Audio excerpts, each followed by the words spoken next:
সত্যের সন্ধানে নির্ভীক জনপদের বিএনপির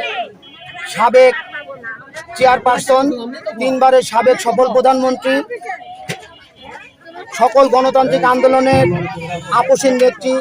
দেশনেত্রী বেগম খালেদা জিয়ার আত্মার মাগফিরাত কামনার জন্য, আরাফাত রহমান কোকোর আত্মার মাগফিরাত কামনার জন্য, ঈশ্বরদী আটগড়িয়ার গণমানুষের নেতা জাকারিয়া পিন্টুর পক্ষ থেকে গরিব দুস্থ মানুষের মাঝে আমরা কম্বল বিতরণ করলাম এবং দোয়া অনুষ্ঠান করলাম।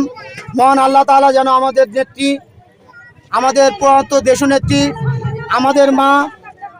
গণতন্ত্রের মা দেশনেত্রী বেগম খালেদা জিয়া, শহীদ রাষ্ট্রপতি জিয়াউর রহমান এবং আরাফাত রহমান কোকো সহ